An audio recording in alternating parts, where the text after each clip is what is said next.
ಇತಿಹಾಸವು ಕೇವಲ ಪುಸ್ತಕದ ಪುಟಗಳಲ್ಲ, ಅದು ನಮ್ಮ ಸುತ್ತಲಿನ ಮಣ್ಣು ಮತ್ತು ಕಲ್ಲುಗಳಲ್ಲಿಯೂ ಅಡಗಿದೆ. ಅಂತಹ ಒಂದು ಐತಿಹಾಸಿಕ ತಾಣವೇ ತುಮಕೂರು ಜಿಲ್ಲೆಯ ಕುಣಿಗಲ್ ತಾಲ್ಲೂಕಿನ ಹುಲಿಯೂರು ದುರ್ಗ. ಇಲ್ಲಿನ ಪ್ರತಿಯೊಂದು ಕಲ್ಲು ಕೂಡ ಗತಕಾಲದ ವೈಭವವನ್ನು ಕಣ್ಣಿಗೆ ಕಟ್ಟುವಂತೆ ವಿವರಿಸುತ್ತವೆ. ಪುರಾಣಗಳ ಕಾಲದಲ್ಲಿ ಈ ಪ್ರದೇಶವನ್ನು ವ್ಯಾಘ್ರಪುರ ಎಂದು ಕರೆಯಲಾಗುತ್ತಿತ್ತು. ವ್ಯಾಘ್ರಪುರಕ್ಕೂ ಮುನ್ನ ಇದನ್ನು ಮೊದಲು ಚಿತ್ರಕಾಯಪುರ ಎಂದು ಕರೆಯಲಾಗುತ್ತಿತ್ತು. ದಟ್ಟ ಅರಣ್ಯ ಮತ್ತು ಹುಲಿಗಳ ವಾಸಸ್ಥಾನವಾಗಿದ್ದ ಈ ಊರು ಕಾಲಕ್ರಮೇಣ ಹುಲಿಯೂರು ಆಗಿ ಪ್ರಸಿದ್ಧಿಯಾಯಿತು.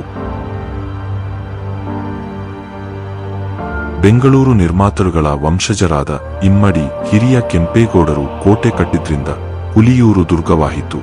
ಈ ಬೆಟ್ಟದ ಆಕಾರವು ತಲೆಕೆಳಗಾಗಿ ಇಟ್ಟ ಮಡಕೆಯಂತಿರುವ ಕಾರಣ ಇದನ್ನು ಕುಂಬಿ ಬೆಟ್ಟ ಎಂದು ಕರೆಯುತ್ತಾರೆ. ಹಿರಿಯ ಕೆಂಪೇಗೌಡರು ಶತ್ರುಗಳ ಆಕ್ರಮಣವನ್ನು ತಡೆಯಲು ಬೆಟ್ಟದ ಸುತ್ತಲೂ 7 ಸುತ್ತಿನ ಭದ್ರವಾದ ಕೋಟೆ ಮತ್ತು 7 ಬಾಗಿಲುಗಳನ್ನು ನಿರ್ಮಿಸಲಾಗಿದೆ. ವಾಸ್ತುಶಿಲ್ಪದ ವೈಭವ. ಐತಿಹ್ಯಗಳ ಪ್ರಕಾರ ಬೆಟ್ಟದ ತಪ್ಪಲಿನಲ್ಲಿ ವೀರಾಂಜನೇಯ ಮೂರ್ತಿಯನ್ನು ವಿಜಯನಗರದ ರಾಜಗುರುಗಳು ವ್ಯಾಸರಾಯರು ಪ್ರತಿಷ್ಠಾಪಿಸಿದ 732 ಹನುಮಂತನ ವಿಗ್ರಹಗಳಲ್ಲಿ ಒಂದು ಎಂದು ಹೇಳಲಾಗುತ್ತದೆ.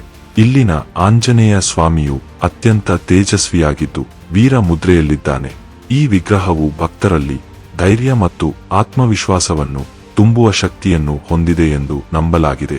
ಕೆಂಪೇಗೌಡರು ಈ ಕೋಟೆಯನ್ನು ಕಟ್ಟುವಾಗ ದೈವದ ಆಶೀರ್ವಾದಕ್ಕಾಗಿ ಈ ವೀರಾಂಜನೇಯನ ಮೊರೆ ಹೋಗುತ್ತಿದ್ದರು ಎಂದು ಇತಿಹಾಸ ಹೇಳುತ್ತದೆ. ಯುದ್ಧಕ್ಕೆ ಹೋಗುವ ಮುನ್ನ ಸೈನಿಕರು ಇಲ್ಲಿ ಪ್ರಾರ್ಥನೆ ಸಲ್ಲಿಸುತ್ತಿದ್ದರು.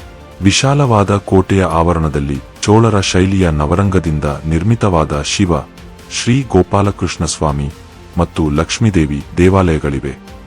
ಬೆಟ್ಟ ಹತ್ತುವ ದಾರಿಯಲ್ಲಿ ಬಂಡೆಯ ಮೇಲೆ ಕೆತ್ತಲಾದ ಸುಂದರ ಗಣಪತಿ ವಿಗ್ರಹವಿದ್ದು ಇದನ್ನು ಕುಂಬಿ ಗಣೇಶ ಎಂದು ಕರೆಯಲಾಗುತ್ತದೆ. ಇದಲ್ಲದೆ ಬೆಟ್ಟದ ತುದಿಯಲ್ಲಿ ದೊಡ್ಡದಾದ ಉಗ್ರಾಣಗಳು, ಅರಮನೆ ಮತ್ತು ಮದ್ದಿನ ಮನೆ ಮತ್ತು ಅಕ್ಕ ತಂಗಿಯರ ಕೊಳಗಳು ಇಂದಿನ ರಾಜವೈಭೋಗಕ್ಕೆ ಸಾಕ್ಷಿಯಾಗಿವೆ. ಲಕ್ಕಶೆಟ್ಟಿಪುರದಲ್ಲಿರುವ ಕ್ರಿಸ್ತಶಕ 1567 ರ ವಿಜಯನಗರದ ಅರಸ ಸದಾಶಿವರಾಯನ ಕಾಲದ ಶಾಸನವು ಶಾಸನ ಸಂಖ್ಯೆ 59 ರ ಈ ಭಾಗವು ವಿಜಯನಗರ ಸಾಮ್ರಾಜ್ಯದ ಆಳ್ವಿಕೆಗೆ ಒಳಪಟ್ಟಿತ್ತು ಎಂದು ದೃಢೀಕರಿಸುತ್ತದೆ. ವಿಜಯನಗರದ ಪತನದ ಕಾಲಘಟ್ಟದಲ್ಲಿ ಈ ಪ್ರಾಂತ್ಯವು ಚನ್ನಪಟ್ಟಣದ ಪಾಳೇಗಾರ ಜಗದೇವರಾಯನ ವಶದಲ್ಲಿತ್ತು. ಅಂದಿನ ಕಾಲದಲ್ಲೇ ಇಲ್ಲಿ ಪಾಳೇಗಾರರು ಕೋಟೆಯನ್ನು ನಿರ್ಮಿಸಲಾಗಿತ್ತು ಎಂಬ ಉಲ್ಲೇಖಗಳಿವೆ. ಜಗದೇವರಾಯನ ಆಳ್ವಿಕೆಯ ಅವಧಿಯಲ್ಲಿ ಇದು ಒಂದು ಪ್ರಮುಖ ರಕ್ಷಣಾ ಕೇಂದ್ರವಾಗಿತ್ತು. ಇತಿಹಾಸದ ರೋಚಕ ತಿರುವು ಎಂದರೆ ಬೆಂಗಳೂರು ಕೆಂಪೇಗೌಡರ ಪ್ರವೇಶ. ಸುಮಾರು ಕ್ರಿಸ್ತಶಕ 1516 ರ ಆಸುಪಾಸಿನಲ್ಲಿ ಮತ್ತು ನಂತರದ ದಶಕಗಳಲ್ಲಿ ಕೆಂಪೇಗೌಡರು ಮತ್ತು ಅವರ ತಮ್ಮ ಬಸವಯ್ಯನವರು ಯುದ್ಧದಲ್ಲಿ ಜಗದೇವರಾಯನ ಪಡೆಗಳನ್ನು ಸೋಲಿಸಿ ಈ ಕೋಟೆಯನ್ನು ತಮ್ಮ ವಶಪಡಿಸಿಕೊಂಡರು. ಕೋಟೆಯ ಬೆಟ್ಟದ ಮೇಲೆ ತಮ್ಮ ವಿಜಯದ ಧ್ವಜವನ್ನು ಹಾರಿಸುವ ಮೂಲಕ ಹುಲಿಯೂರು ದುರ್ಗವನ್ನು ಕೆಂಪೇಗೌಡರ ಸಾಮ್ರಾಜ್ಯದ ಅವಿಭಾಜ್ಯ ಅಂಗವನ್ನಾಗಿ ಮಾಡಿದರು.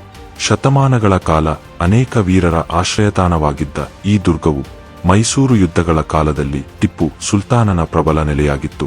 ಆದರೆ ಜೂನ್ 1791 ರಲ್ಲಿ ಲಾರ್ಡ್ ಕಾರ್ನ್ವಾಲಿಸ್ ನೇತೃತ್ವದ ಬ್ರಿಟಿಷ್ ಪಡೆಗಳು ದಾಳಿ ಮಾಡಿದಾಗ ಈ ಭದ್ರವಾದ ಕೋಟೆಯು ಬ್ರಿಟಿಷರಿಗೆ ಶರಣಾಯಿತು. ಅಂದಿನಿಂದ ಈ ಕೋಟೆಯ ಮಿಲಿಟರಿ ಪ್ರಾಮುಖ್ಯತೆ ಕುಂದುತ್ತಾ ಬಂದಿತು. ಇಂದು ಈ ಪವಿತ್ರ ದೇವಾಲಯಗಳು ಮತ್ತು ಐತಿಹಾಸಿಕ ಕಟ್ಟಡಗಳು ನಿರ್ಲಕ್ಷ್ಯದಿಂದ ಕಣ್ಣೀರು ಸುರಿಸುತ್ತಿವೆ. ಭಕ್ತರ ಕೋರಿಕೆ ಈಡೇರಿಸುತ್ತಿದ್ದ ತಾಣ ಇಂದು ದಾರಿಹೋಕರ ವಿಶ್ರಾಂತಿ ಧಾಮವಾಗಿರುವುದು ವಿಷಾದನೀಯ. ಇಲ್ಲಿನ ಕಲ್ಲುಗಳು ನಮಗೆ ಮೌನವಾಗಿ ಪಿಸುಗುಟ್ಟುತ್ತಿವೆ. ನಮ್ಮ ಇತಿಹಾಸವನ್ನು ಉಳಿಸಿ, ನಮ್ಮ ಪರಂಪರೆಯನ್ನು ಗೌರವಿಸಿ.